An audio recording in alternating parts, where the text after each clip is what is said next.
The scene plays out hundreds of times in the history of San Giovanni Rotondo. A respectable woman dressed modestly, perhaps a daily mass-goer, enters the confessional of Padre Pio. She is calm, she is confident. She thinks, I am a good person. I don't kill, I don't steal, I don't cheat. She begins to list her small faults, distractions in prayer, a little impatience, expecting a quick absolution and a blessing. But instead of a blessing, she hears a thunderclap. The shutter of the confessional slams shut in her face. Or worse, the trembling voice of the stigmatized priest shouts, "Get out! You are not sorry! You are mocking God!" The woman leaves in tears, shocked and humiliated. She asks herself the terrifying question, I am a good Christian. Why did the saint see a devil standing next to me? This documentary investigates the single greatest danger facing the faithful Catholic today. It is not atheism. It is not Satanism. It is a subtle, invisible poison that Padre Pio identified as the mistake of the good. It is the false security of believing that being a nice person is the same thing as being a saved soul. Padre Pio saw thousands of souls falling into the abyss, not because they were monsters, but because they fell into the trap of presumption.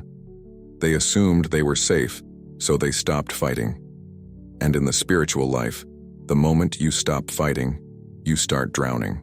But before we reveal exactly what this mistake is and how to fix it before it is too late, I need you to join our growing community of truth seekers. Please pause for a moment and write in the comments, Jesus, save me from myself. This simple prayer acknowledges that our greatest enemy often lives inside us. And if you have not subscribed to Divine Echo yet, press that button now. Don't let the algorithm decide what you hear. Choose to hear the voice of the saints. To understand this mistake, we must look at Padre Pio's definition of sin.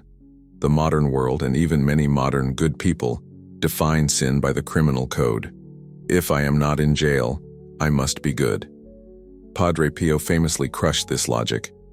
Once, a penitent said to him, Father, I have no sins. I don't kill, I don't steal, I don't hurt anyone. Padre Pio looked at him with sarcasm and replied, Congratulations. Do you know who else doesn't kill or steal? This rock. Do you want to be a rock or do you want to be a saint? He was pointing out the fatal flaw of the good person, the sin of omission. We are not judged only by the bad things we do.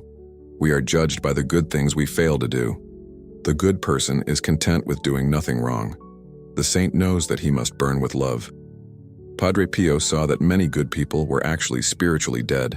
They were lukewarm. And we know from the book of Revelation what Jesus does with the lukewarm. I will spit you out of my mouth. Padre Pio saw this vomit of God. He saw that the nice Catholics who came to church out of habit, who prayed without heart, and who ignored the suffering of others were in greater danger than the blatant sinner who knows he needs help. The mistake manifests primarily in the confessional. This was Padre Pio's battlefield. He had the gift of reading souls. He could smell sin. And what smelled the worst to him was not the stench of a murderer who was crying for mercy. It was the stale smell of a devout person who had no true sorrow. This is the core of the error, confessing without repentance. Many good people treat confession like a laundry list. They rattle off sins, I lied, I got angry, I gossiped. But in their hearts, they don't feel the horror of the sin. They don't realize that their gossip destroyed a reputation. They don't realize that their anger wounded a child. They are just checking a box. Padre Pio called this sacrilege. To confess without a firm purpose of amendment, without a desperate desire to change, is to lie to the Holy Spirit. He often saw good people living in what theologians call the state of illusion. They justify their sins. I gossip, but it's just sharing news. I am rude to my husband, but he deserves it. I judge others, but I'm just being observant. They rename their sins. They wrap them in pretty paper. Padre Pio ripped the paper off. He would refuse absolution to these people, sometimes for weeks or months.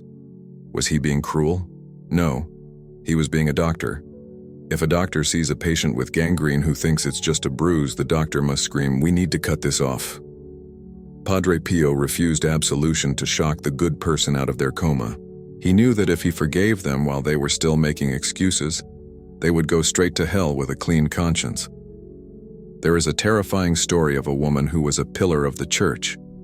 Everyone thought she was a living saint.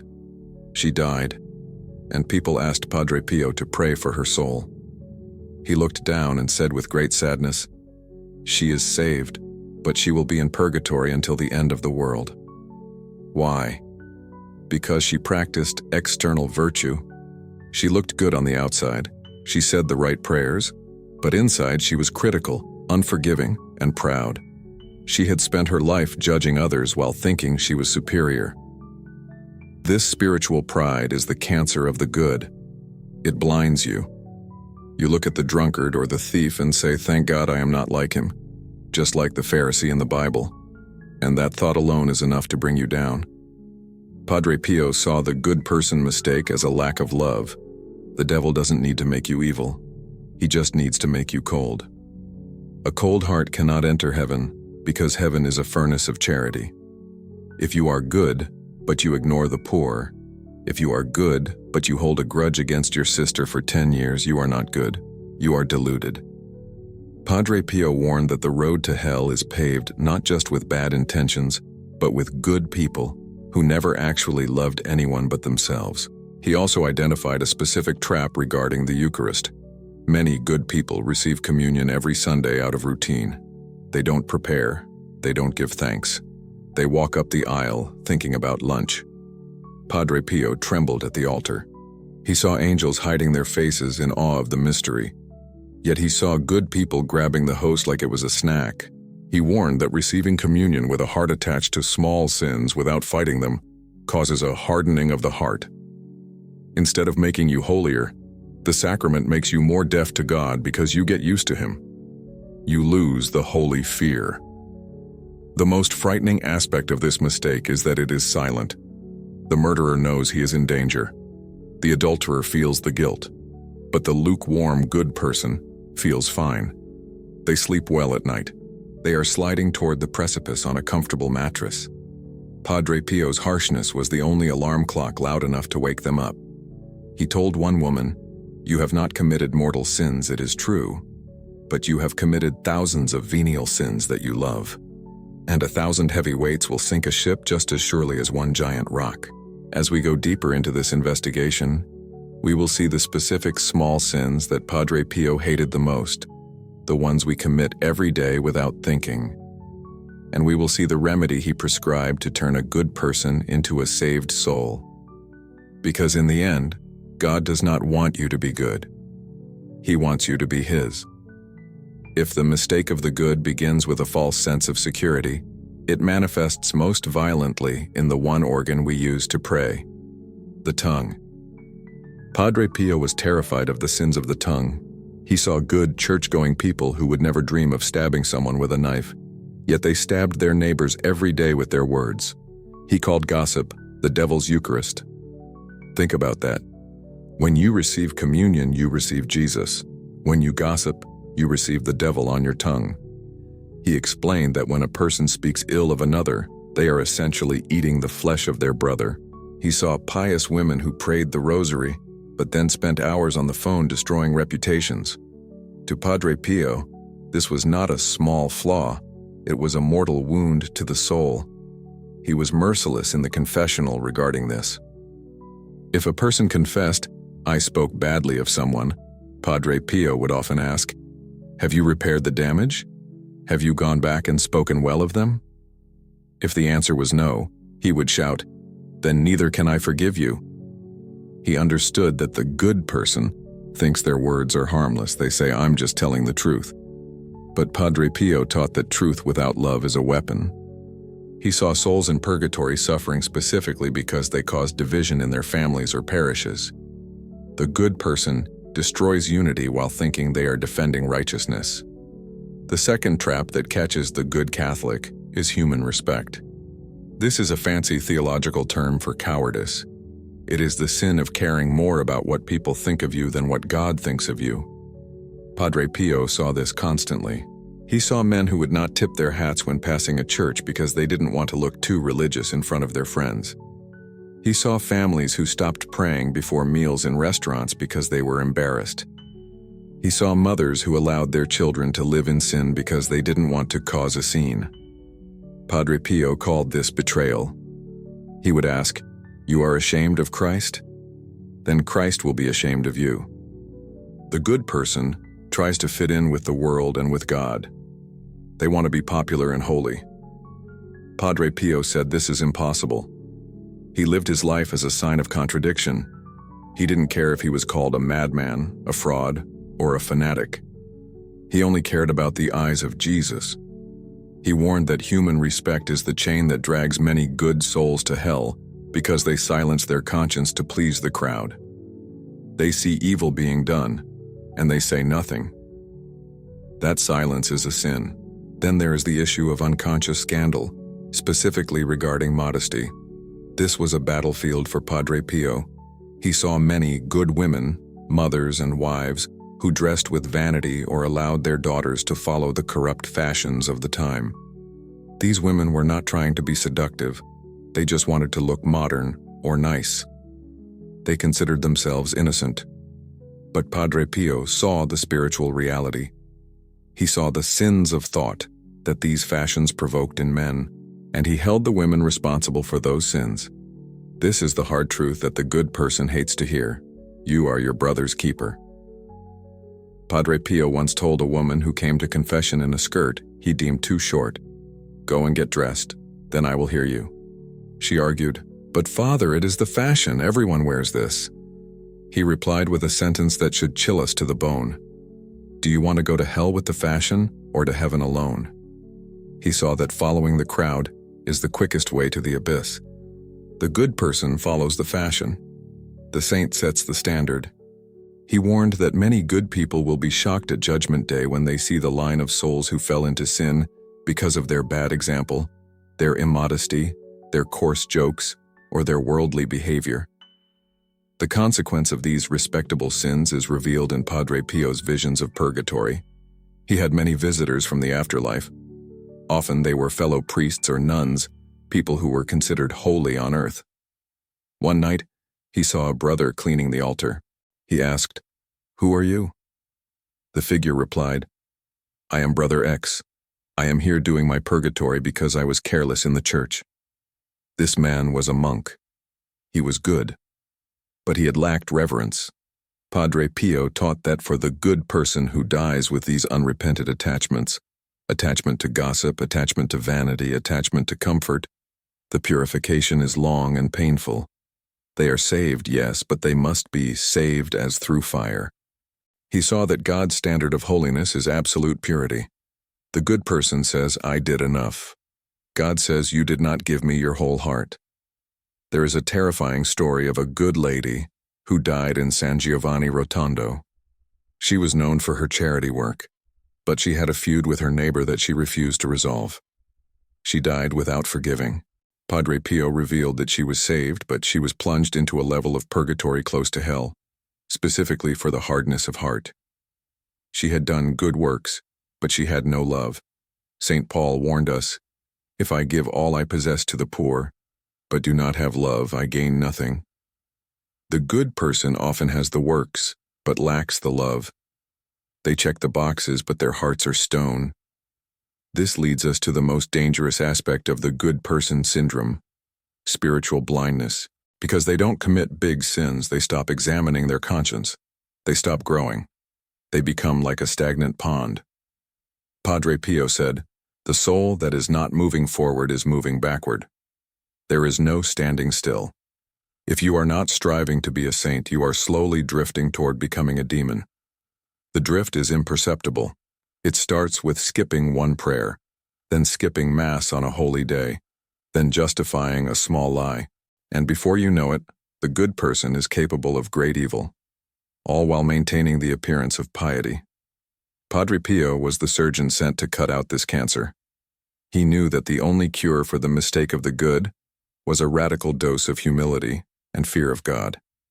He wanted to shatter their mirror so they could stop admiring their own reflection and start looking at the blood of Christ. So how do we fix this? How do we stop being merely nice and start being holy? Padre Pio didn't just diagnose the illness, he gave the prescription. And the first medicine is bitter. It is called the daily tribunal. The good person waits until confession to think about their sins. The saint judges himself every single night.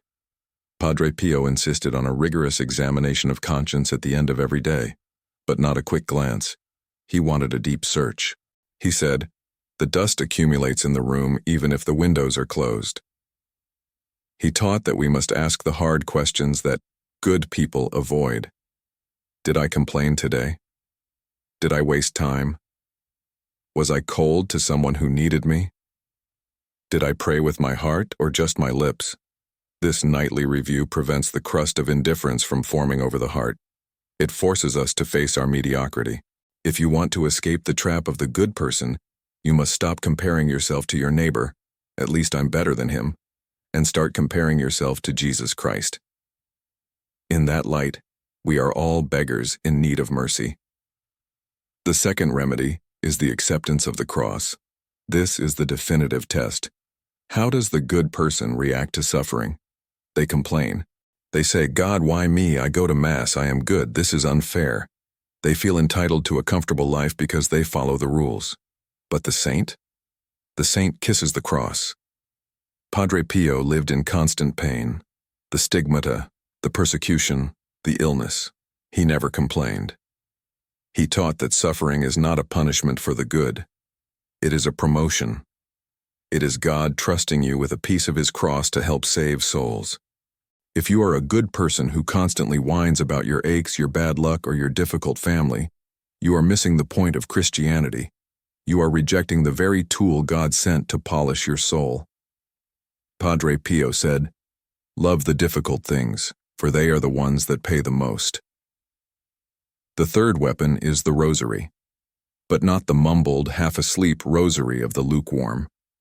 Padre Pio called the rosary the weapon. He carried it constantly. He prayed it with ferocity.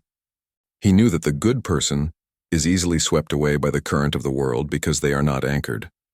The rosary is the anchor. He told his spiritual children, "Love the Madonna and pray the rosary, for her rosary is the weapon against the evils of the world today." If you say you are too busy to pray, you are admitting that you are too busy to be saved. The good person finds time for TV. The saint finds time for Mary. There is a final secret that separates the saved from the good. It is intention. Why do you do what you do? The good person does the right thing because they want to be respected, or because they fear hell, or simply out of habit. The saint does the right thing for the love of God. Padre Pio taught that we must sanctify the ordinary. You don't have to go to a monastery. You can peel potatoes, drive a truck, or change diapers and become a great saint, if you do it with great love for Jesus. This transforms the boring routine of the good life into a blazing fire of charity. Padre Pio's famous motto, "Pray, hope, and don't worry," is often misunderstood by good people. They think it means do nothing and relax. No, it means do your duty, fight your sin, pray with all your strength, and then trust God with the result. It is a call to active battle followed by peaceful trust. It is not a license for laziness. As we conclude this investigation, look at your own soul. The trap of the good person is comfortable. It feels safe, but it is a cage. Padre Pio wants to break you out of that cage. He doesn't want you to just be a nice citizen. He wants you to be a terror to the demons. He wants you to be a light in the darkness. Do not be satisfied with mediocrity. Do not say, "I am doing enough." Love never says enough. Jesus did not stop at good enough on the way to Calvary. He went all the way to the cross. If you have recognized yourself in this video, if you realized you have been confessing without sorrow, or gossiping without guilt, or living in the illusion of your own goodness, do not despair. That realization is a grace. It is Padre Pio knocking on the door of your heart. Open the door. Go to confession this week. But go differently. Go with tears. Go with a hunger for holiness. Tell the priest, "I am tired of being lukewarm. I want to love. And before you go, help us wake up the other sleeping good people. Share this video. Send it to your prayer group, your family, your parish friends. You might save a soul from the tragedy of the good mistake. And let's make a pact with Padre Pio right now. Write in the comments below the prayer that signals the end of your lukewarmness. Padre Pio, make my heart like yours. Saint Padre Pio of Pietrelcina, destroy our pride and teach us the true path of humility. Amen.